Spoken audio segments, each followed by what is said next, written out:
नमस्कार दोस्तों, UK biker पर आपका दोबारा स्वागत है। कृपया मेरे YouTube चैनल को लाइक और सब्सक्राइब करें। धन्यवाद। 2025 में प्रहार मिसाइल भारत की सामरिक शक्ति और स्वदेशी रक्षा तकनीक का एक महत्वपूर्ण प्रतीक बनकर उभरी है।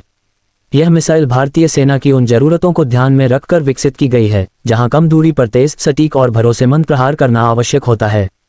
प्रहार मिसाइल को रक्षा अनुसंधान एवं विकास संगठन द्वारा डिजाइन किया गया है और यह भारत की आधुनिक युद्ध क्षमता को नई ऊंचाइयों तक ले जाती है। 2025 तक इसके परीक्षण और तैनाती से जुड़े कई अहम अपडेट सामने आए हैं, जिनसे ये स्पष्ट होता है कि यह मिसाइल आने वाले समय में भारतीय सेना की रणनीति का अहम हिस्सा बनने वाली है। प्रहार मिसाइल एक सतह से सतह पर मार करने वाली बैलिस्टिक मिसाइल है, जिसे खास तौर पर टैक्टिकल यानी सामरिक स्तर के अभियानों के लिए तैयार किया गया है। इसकी मारक क्षमता कम दूरी की होने के बावजूद बेहद प्रभावशाली मानी जाती है। 2025 में प्रहार मिसाइल की सटीकता और प्रतिक्रिया समय को और बेहतर किया गया है, जिससे ये दुश्मन के ठिकानों पर बहुत कम समय में हमला करने में सक्षम हो जाती है। यह विशेषता इसे आधुनिक युद्ध के लिए अत्यंत उपयोगी बनाती है, जहां समय और सटीकता दोनों निर्णायक भूमिका निभाते हैं। इस मिसाइल की सबसे बड़ी खासियत इसकी उच्च गति और बेहतर मार्गदर्शन प्रणाली है। 2025 के संस्करण में उन्नत नेविगेशन सिस्टम और आधुनिक सेंसर तकनीक को शामिल किया गया है, जिससे ये लक्ष्य को अधिक सटीकता के साथ भेज सकती है। प्रहार मिसाइल को मोबाइल लॉन्चर से दागा जा सकता है, जिससे इसकी तैनाती बेहद आसान और लचीली हो जाती है।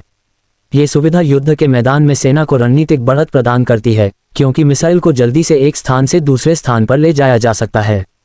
प्रहार मिसाइल का उद्देश्य केवल आक्रामक शक्ति का प्रदर्शन करना नहीं है, बल्कि यह भारत की रक्षा नीति में निवारक क्षमता को भी मजबूत करती है। 2025 में यह मिसाइल सीमावर्ती क्षेत्रों में तैनाती के लिए और अधिक उपयुक्त मानी जा रही है। इसकी त्वरित प्रतिक्रिया क्षमता किसी भी आपात स्थिति में तुरंत जवाब देने की ताकत देती है।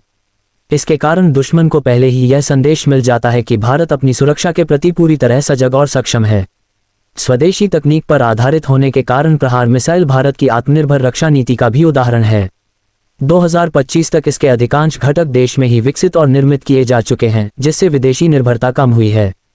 यह न केवल सामरिक दृष्टि से बल्कि आर्थिक और तकनीकी दृष्टि से भी भारत के लिए फायदेमंद साबित हो रहा है। रक्षा क्षेत्र में आत्मनिर्भरता से देश की वैज्ञानिक और औद्योगिक क्षमता को भी बढ़ावा मिलता है। कुल मिलाकर 2025 में प्रहार मिसाइल भारत की आधुनिक सैन्य शक्ति का एक मजबूत स्तंभ बन चुकी है। इसकी सटीकता, तेजी और विश्वसनीयता इसे भारतीय सेना के लिए एक मूल्यवान हथियार बनाती है। आने वाले वर्षों में प्रहार मिसाइल के और उन्नत संस्करण सामने आ सकते हैं, जो भारत की रक्षा क्षमताओं को और अधिक मजबूत करेंगे। यह मिसाइल न केवल वर्तमान सुरक्षा चुनौतियों का जवाब है, बल्कि भविष्य की जरूरतों को ध्यान में रखकर तैयार की गई एक महत्वपूर्ण उपलब्धि भी है।